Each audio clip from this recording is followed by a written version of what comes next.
easier to change policymaking at the community level. Community For level. so long, Truly. the climate movement has ignored what happens at the local level. I mean, the left in general, and I've written about that in other places, the left in general has not spent a lot of time at the local level, but that's where it's a lot easier to make change. Right. And you can do it with your neighbors. Hello, and welcome to the Scientista podcast, where women and science rule. This podcast is all about supporting powerful women who lead with their brains. I'm former Assistant Secretary of State, Monica Medina. Unfortunately, Shutta can't join us today, but we're going to power on without her. The Scientista podcast brings you conversations with leaders, changemakers, and cultural figures, sharing how they're turning facts and evidence into real-world impact. So let's dive in with our guest today, Dr. Dana Fisher, who serves as director of the Center for Environment, Community, and Equity and is a professor in the School of International Service at American University. She's authored over 80 research papers, wow, and book chapters, and has written 7 books. Her most recent book, Saving Ourselves from Climate Shocks to Climate Action, was published by Columbia University Press in 2024 and is the subject of her TED Talk, which I highly recommend. She has also served as a contributing author for Working Group 3 of the Intergovernmental Panel on Climate Change's 6th Assessment Review, IPCC AR6, writing about citizen engagement and civic activism. And there couldn't be a better moment for us to be having this conversation. Dana, thank you so much for joining me. Thank you for having me. It's great to see you here, and there's so much to talk about. Well, tell us about Saving Ourselves. You examine how ordinary people are mobilizing to confront the climate crisis today. What has surprised you most about this research, either about activists themselves or about the systems that they're pushing up against? And do you think we can save ourselves if we're able to muster enough activism? Well, so I think that you have a couple of really good questions in here. I mean, so one of the things that was interesting when I was writing Saving Ourselves, and so I had all these data, and I was on a fellowship at the Library of Congress, so I got to spend all this time in the most amazing reading room in the world, right? So I had all of these transcripts, and I was coding the interviews that I had done with all of these policymakers around the Inflation Reduction Act, or the Build Back Better bill, right? And so I had interviewed all of these kind of groups that had been involved and in the room where the sausage was being made. And it became clear to me while I was doing that there were groups that were not at the table, but they were raising their voices and they needed to be heard because there was going to be, they were playing more of a role than was coming out in my data. And so I ended up starting to spend a lot of time with the folks who were kind of what we call the radical flank of the climate movement, the people who were pushing back using more confrontational tactics. And I should just say that, I talk a lot about this in the media, and I asked a lot about this. And I just should say that while it's a radical flank, I'm using my air quotes here because the tactics they take are not particularly radical. They're not particularly radical. I mean, the most radical thing was when we had people throwing, soup and smearing paint on the coatings of art, not on the artwork, but on the coatings of art. So I ended up spending a lot of time looking at that because it was very clear to me that these more confrontational tactics were helping to pull the conversation amongst people who were in the climate movement about what needed to be done. I mean, and then what we saw during the Biden administration was there was this rift in the climate movement between those who were standing behind the incremental policies of the Inflation Reduction Act and those who felt like they had been sold out to expansion to fossil fuels that was also embedded in the Inflation Reduction Act. And that was part of what I ended up studying and talking about in Saving Ourselves. And to go to the question about whether or not we are going to be able to save ourselves, what I talk about in the book is the extremely important role that climate shocks are going to play in getting a mass mobilization to happen. At the moment, the climate movement, one of the things I'm most surprised about is the climate movement is not very active. We have a very small climate movement that's actually pushing back right now. And instead, we see lots of people focusing on the crisis of democracy, which is an absolutely important thing to be talking about right now. And within that, one of the things that I've documented is the way that climate change is a main theme for people who are participating in, whatever we want to call it, Resistance 2.0, I suppose. For example, at the No King's Day of Action, we collected data at the flagship event in Philadelphia, nationally, and also with hosts. Over 50% of the people who participated in No King's Day said they were doing it because they care about climate change. but they're not really engaged in climate action right now or pushing for climate action. Right. It's hard to translate that anger and frustration into actual political power.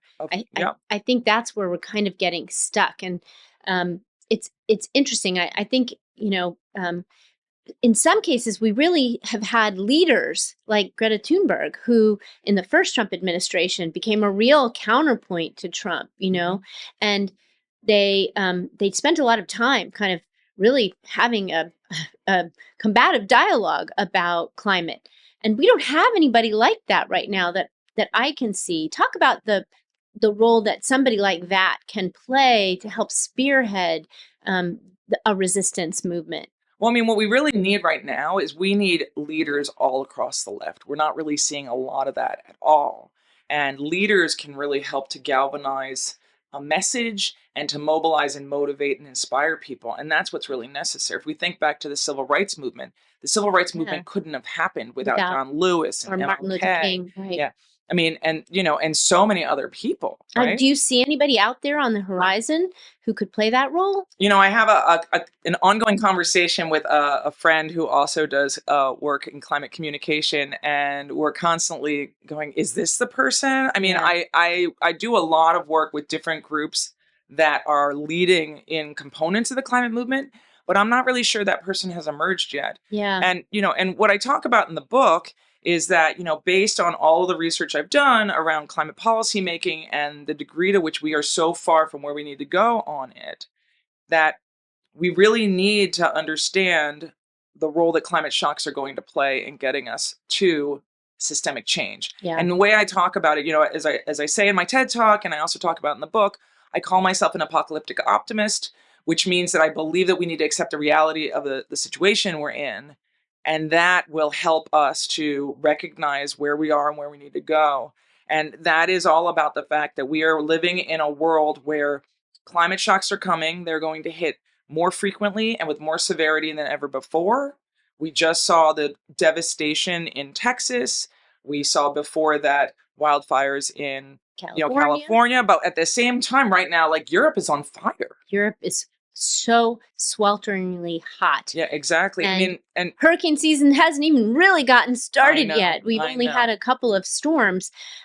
So we have a lot of climate shocks ahead of us this year and in the years to come. Exactly. And since we really have not done enough to reduce concentrations of greenhouse gases in the atmosphere, all of the science says it's going to get a lot worse. And the thing is that we need to be prepared for it, because we're seeing a lot of misinformation for people who don't recognize the way that climate change plays a role in exacerbating these extreme events. Right.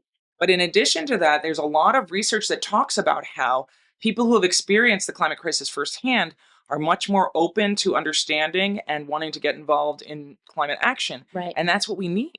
But they're hearing, oh, this is a freak incident. This is a natural disaster. This is a once in 100-year storm. And they believe that. But really, we need to be educating them about the facts, right? Of course. I mean, and one of the things that I've been doing in my research is I've been looking at young people and older volunteers who are getting involved in helping to work in communities for disaster response, recovery, and building resilience in communities around disasters, many of which are climate exacerbated. And part of that is we ask people about their perspectives on climate science. And what we find is that like a third of the people who are involved in doing this disaster recovery work, or even more, do not believe that climate change is anthropogenic, which means that they don't think that humans are playing a role. It's crazy. And that is a lack of education. And that opens the window for misinformation, for people to get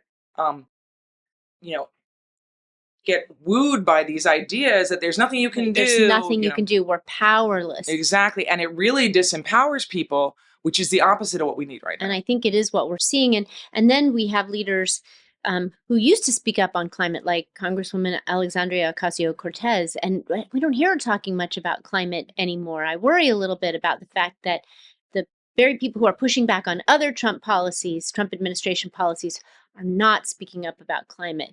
And that leads to, I think, even more extreme tactics by the people who are willing to protest. Exactly. I mean, so that's exactly the dynamic. And I think that it's important to point out that the media is playing a huge role here. And I know you all have had Katharine Hayhoe on the program, and she recently has been posting some really important information and data about the lack of climate coverage in the media, Yeah. which is the exact opposite, because it's, on the one hand, people aren't talking about it as much. On the other hand, the media is not doing anything about it or covering it as much, even when it's an important part of what's going on in the world. Yes. I mean, there's been so much coverage around what happened in Texas, and yet climate is getting such a small percentage of that. And it is true that, just to say that, when we think about climate activists, those that are engaging in what we call the radical flank, one of the reasons they're doing it is because when peaceful protests gets very little media coverage, no matter what the peaceful protest is about. Right. I mean, even No King's Day, which is estimated to have been the largest protest in U.S. history. Huge protest. Yeah. Millions massive, of people all over the country. In smaller cities, in larger cities, in every state. Every congressional district in the country. Wow. So No King's Day, though, had very little media coverage. I mean, I have to say,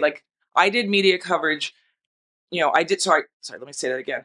I collected data starting at the Women's March in 2017, all the way through the first Trump administration covering the protests. And not only did I do a whole bunch of conversations in the media, I did Morning Joe 3 times to present my data. This time around, there are these little little articles the day after, right? And I provide some information for them, right? But nobody wants to continue the conversation. What's happening to these people now? Where did they go? What motivated them? Why do we care? And nothing makes people madder than to see innocent people, innocent children who died because they didn't have proper warnings and they didn't know what was coming. And that just seems so completely tragic, that kind of shock to the system. I hope, and I wonder if you think this could actually kind of kick this into gear at least a little bit. Yeah, that's exactly the process. I mean, and there's research that says it'll happen. I mean, at the same time, we should expect that the activism will get more confrontational because, first of all, there is this common dance between decision makers and activists to try to push for the policy making that's necessary.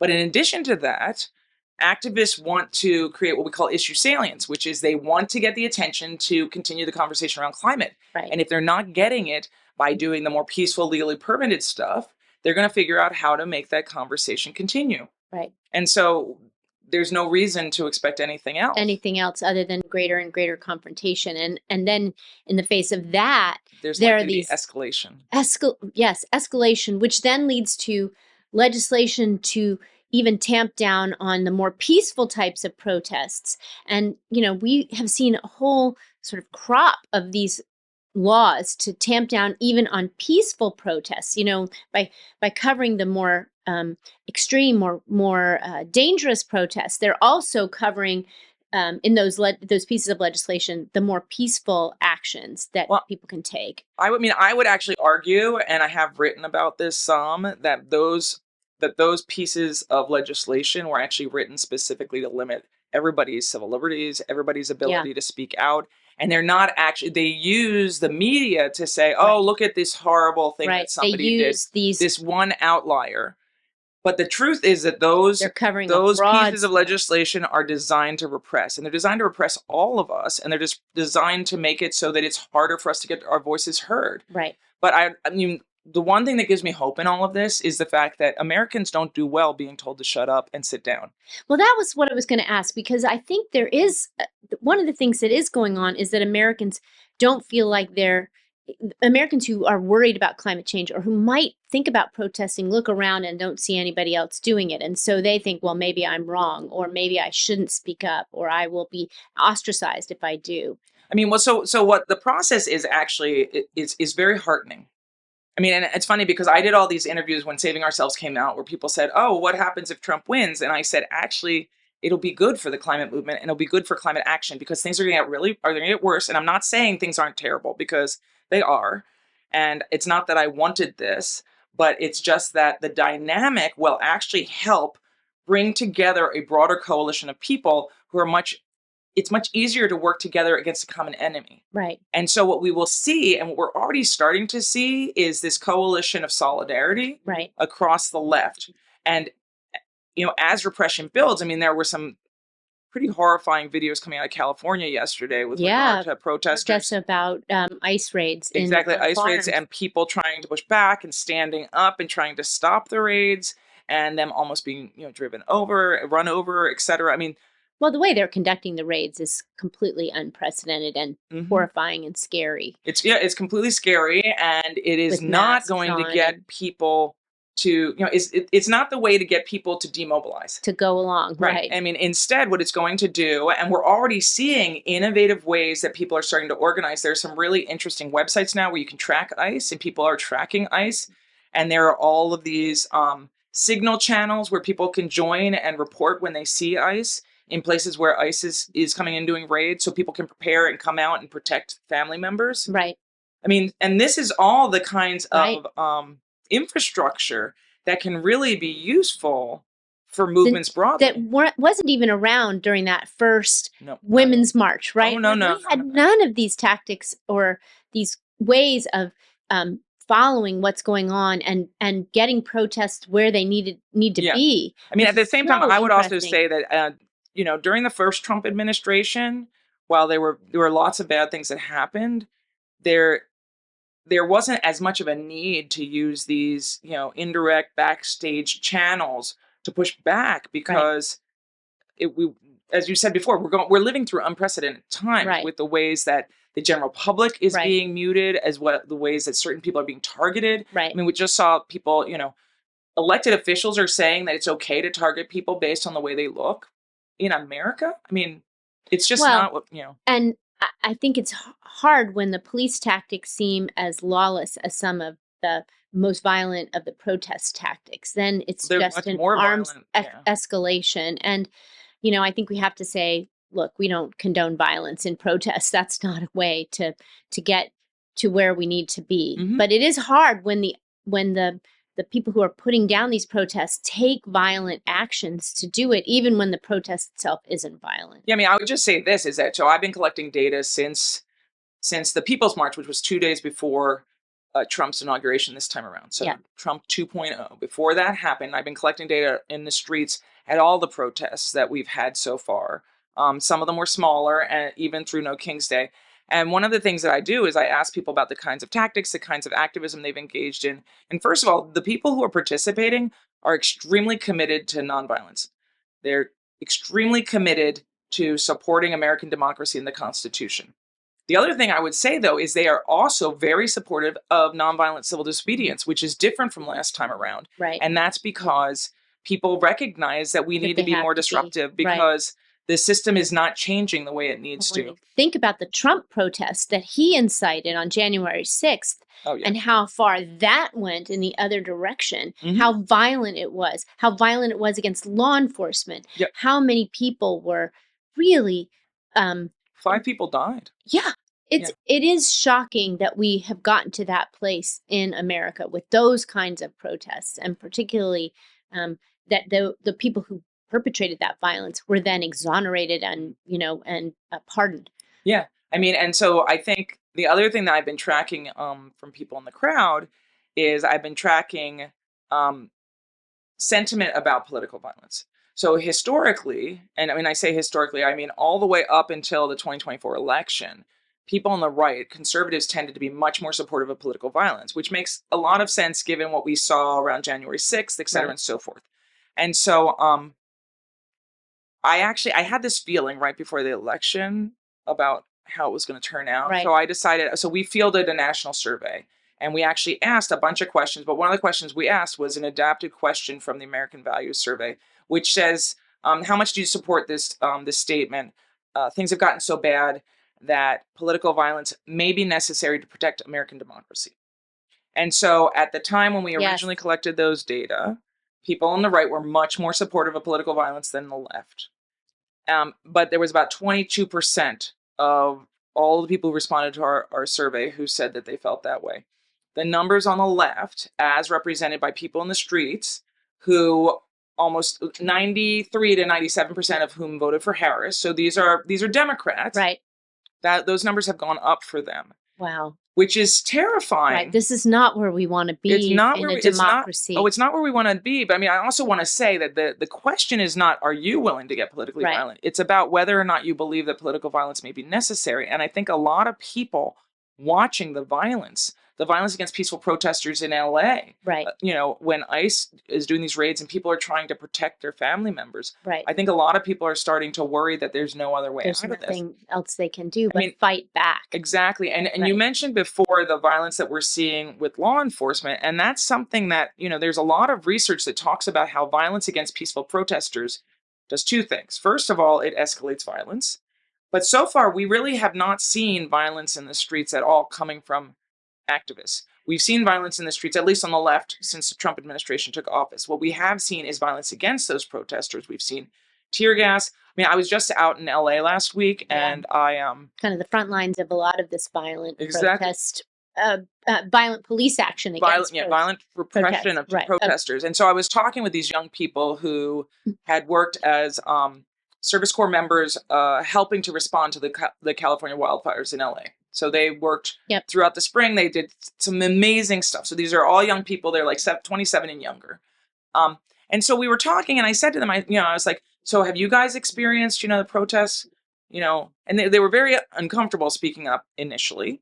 But then as we went around the room, 4 of them said that they had friends who had been shot with rubber bullets during the protests. One of them was there when their friend was. One person said that they got shot in the head and they were still in the hospital. One of them said they knew somebody in the media who was shot. I mean, the amount of violence that has been perpetrated against peaceful activists in LA, but we're also seeing it in other parts of the country, does not lead to anything good. Well, so, and I just would say one other thing that it does. So we know that it leads to escalation, but the other thing it does, and a lot of the leaders who are leading right now in movements and are organizing protests are well aware of this, is that violence against peaceful activists actually helps to broaden a movement and bring out more people. Well, it reminds me of the civil rights movement. Exactly. And how those protesters tried to fight back against very violent police escalations against their protests. Mm-hmm. And hopefully we'll get to a place where we have a leader and someone who will stand up in the face of that and be seen as that kind of courageous symbol of the, people's right to have these kind of peaceful protests. Yeah, for sure. I mean, I would just say that, I've spoken and met with a lot of activists who have been involved in these more confrontational tactics recently, and many of them have ended up in jail. I mean, I've talked to people around the world who have been facing repression, and we're seeing it in the United States too. And what's interesting to me, I mean, I was just in Germany talking with folks who were involved in the last generation, which almost all of those people are facing very long jail time in Germany. And, they said to me, but we now are facing jail time. And the thing that I think people don't remember is that during the civil rights period, Martin Luther King celebrated when they filled the jails. During the American farm workers strike, when the American farm workers were trying to get a livable wage and have, be treated in a fair, nice, way that was acceptable, they filled the jails. And so while it's terrible that some people who are activists are ending up being repressed in this way, that is the process of social change through nonviolent civil disobedience. And there's a wonderful speech that MLK did about filling the jails and how proud he was that they had filled the jails. History is repeating itself. So one other sort of recent form of protest I'd love to get your take on is the Musk, Tesla violence, the Tesla takedowns. First of all, the protest that people are using with their wallets by not buying Teslas, which seems to me to be extremely effective. And then some of the violence against, Tesla dealerships and the like. Well, I mean, let's start here, is that the Tesla takedowns have been an amazingly effective strategy. And that's where the climate movement has played a role in broadening the tent and bringing in people who are just critical of Elon Musk. Almost all of those protests have been 100% peaceful. Now, they're peaceful. They're not violent. They're not violent. There have been some that have had property destruction. And I actually do not define property destruction as violent. I define property destruction as disruptive, and I'm not supporting it. But in terms of violence, we usually define violence as violence against people, right? There have been, I don't think there's any reporting of a Tesla takedown protest where people were actually hurting other people. There were some that were kind of they got into words and some, I know there were some peaceful activists who locked themselves into a showroom in New York and were like forcefully removed, but I don't think there was any violence there. And I do know that some people who own Teslas have had their Teslas, um, what's the word? Vandalized. Injured, Yeah. vandalized. Yeah. Something like that. I mean, I know there have been some of those, and I'm not supporting that either. But it is amazing the way that there has been a turn in support for this vehicle, which was originally seen as like the, a bastion of the clean energy, Right. revolution, right? Right. It is a kind of an interesting sidelight to this whole protest movement that people haven't a way to actually act that is effective against the very person because he's so personally identified with this product.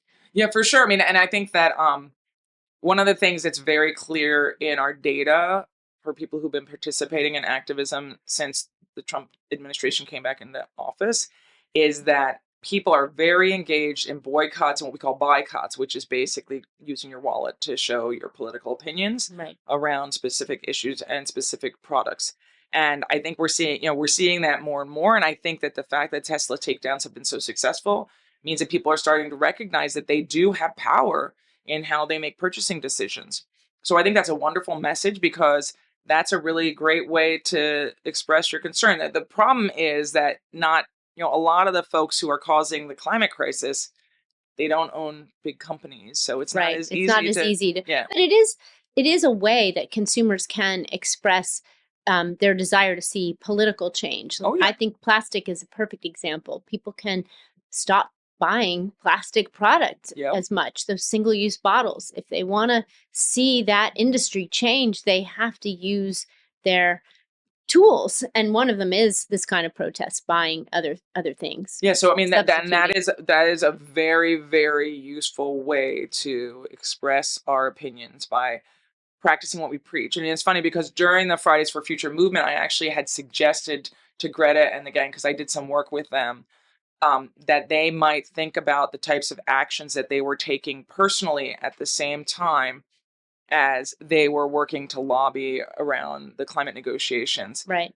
Because one of the things is, and this goes back to my work with the IPCC. So when I was working in the IPCC, one of the things that, as you know, but maybe some of the listeners don't know, is that when you write for the IPCC, everything that you talk about has to be directly connected to, and since I was in the mitigation chapter or the mitigation report, it has to be directly connected to reductions in concentrations of greenhouse gases. Right. Which those of us in the social sciences, frequently that's not the kind of thing that we're trying to explain. We're trying to explain what brings out more people and what makes successful outcomes in terms of like policies, not what reduces CO2 emissions. And so, so I had suggested to them that it would be this great opportunity to do like this pilot test case where they actually keep track, like a journal of the ways that they have reduced in terms of their everyday life, the ways that their carbon consumption has gone down, even though they were flying to go to or traveling, taking a train to go to the negotiations. And this was when they were in Glasgow that this happened. And unfortunately, they said they didn't want to draw any attention to personal action, which I thought was really unfortunate because we could have gotten a ton of attention for the types of personal actions that you can take and highlight the fact that while you can reduce your personal carbon consumption without systemic change, it's not enough. And we could have done that quantitatively, which is always nice to be able to do. Yeah, I think it is hard for people to really envision a world in which they have the choices they want. They're sort of stuck with the things that they can do in limited ways. Not everyone can afford an electric car, although they're getting cheaper, and not everyone can put solar panels on their house. But hopefully more and more will over time. It's sad to see some of the progress that we'd made on that being reversed right now. Yeah, I mean, and not only that, but also the training programs for young people to get into green jobs. Yes, which was such an important part of creating a workforce that's capable of, saving the world. Yeah. Right? Yes. And I think it's where young people wanted to be. And it's they absolutely did. No doubt part of what's driving their kind of, I think, pulling back away from some of this or just really feeling burned. Oh, absolutely. I mean, I think that, I did a lot of work around the American Climate Corps. Unfortunately, because Build Back Better didn't pass and the Inflation Reduction Act did not include any funding for the Climate Corps, Right. there was no funding to actually build out the Climate Corps that was originally envisioned. And it would have been a game changer. It would Well, have been, amazing. it is, one of the many things that we will have to build back. We will the next absolutely have to time. build back. I did an interview earlier today where I kept saying, this is how we build back better, because, it is a great phrase. It is. And it is, it's much more hopeful than thinking about a bad, terrible bill. So. Well, let's think about another book that's talked about what to do next, which is Ezra Klein's book Abundance. I know you've had you've had a take on that, and I'd be curious what you think, because obviously when we build back, maybe we need to shorten some of our processes and be more data driven than paper driven, like we have been in the past. But talk about his view, his vision, and where is it going off the tracks? I mean, so in a lot of ways, I think that the abundance argument is similar to Hannah Ritchie's argument, but without as much data, but maybe more compelling, or maybe Ezra just has a bigger platform. Yeah, to say, right? He does have a big platform. He has a very big platform. Made the whole talk show circuit. I know. Hey, we should all sell books. We should all be so lucky. But the argument really is this idea that we can think about how to develop our way through the climate crisis, right? And innovate our way there. I mean, and I, as I say in my TED Talk, like I used to be a techno optimist. I used to believe we could save ourselves from the climate crisis. All the big brains in the world would get together. Maybe Ezra could advise them and come up with a climate solution where we wouldn't have to change the way that we create energy, but it would no longer emit greenhouse gases that would heat up the planet. Right. And we wouldn't have to worry about the polar bears anymore. But that is just not the world that we're living in. And we are constantly, back during the 1990s, we were talking about the clean coal technology. Remember all the money that went into clean coal technology? There have been so many ways that folks have slow walked and slowed down the transition away from fossil fuels, and recognizing the challenges that the climate crisis truly faces by trying to distract everybody with this idea of abundance and techno optimism. And that's what I will just say about it, is I just think that it is time for us all to get realistic and recognize that we all have to play our part. And one of the most important things we need to be doing is we need, though, to be demanding that the people who represent us in power take seriously the climate crisis and recognize that we're not just going to wait until, Bill Gates or Elon Musk comes up with the nature crisis, the pollution crisis in general, right? Climate is a big umbrella. But what worries me about this notion that we will, kind of create a cleaner energy system by going to mine for batteries in the same way that we dig for oil and gas doesn't really strike me as a very smart solution. We need to be thinking more systemically, more in terms of circularity. And design and engineering and technology can help us with all of that, but only if we keep in mind that we don't have unlimited resources, natural or others. Yeah, I mean, I would just, I think that's completely true. And that's one of the reasons I talk so much about systemic change, because the systemic change has to do with integrating into all of industrial processes a recognition that we are on a planet that is not infinite, and that we need to actually practice using our resources in a way that's sustainable. Right. And without that, there is no abundance. Right. Unless, no matter what. It's just pushing the problem somewhere else, into some other spot where eventually we'll run out of that abundance again, whatever it was. The problem with the abundance argument is also the fact that those spots many of them are going to be underwater very soon. And it's not going to be possible to exploit them. And those people, it's so unfair the way those people are being treated. And now they're going to be the first in the big push for climate migration. And, and clearly our country is not going to be very open to the people welcoming them. Yeah, for sure. No, not at all. Well, let's try and bring this home with a question about both what's your advice for young activists who want to get involved and who are either a little bit nervous or afraid, or who don't know where to start, and what's your advice for them in their careers, particularly when it comes to climate? careers. It's so hard. I mean, I have so many students now who are trying to figure out the job situation. I mean, first of all, I would just say that you do not have to be an activist and get arrested to help stop the climate crisis.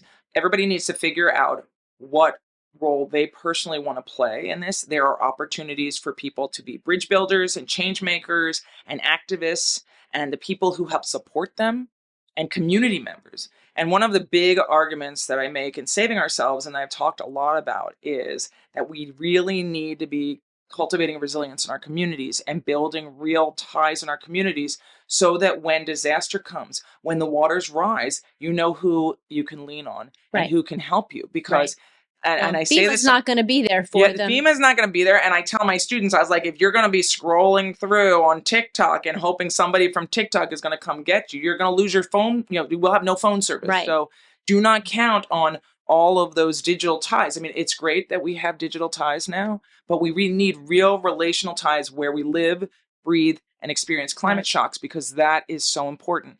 And that is, I don't call that activism. I call that being a citizen, being an active participant. Being a member of a community where you care about your neighbors and your friends and your colleagues and people who may not agree with you. For sure. I mean, and the thing is, though, that you may not agree about everything, but you can agree about how you're going to make your community greener, you make your community cleaner, prepare your community so that if you know that you tend to get floods, how are you going to deal with it? How are you going to make the schools more likely to be, safe spaces? We were just in New Orleans, actually, in Jefferson Parish, right outside of New Orleans, for this project I'm working on. And we were talking to folks in churches who were part of this this Lighthouse Project. And the Lighthouse Project was actually creating churches with solar panels where they would have charging stations and places where people could come in.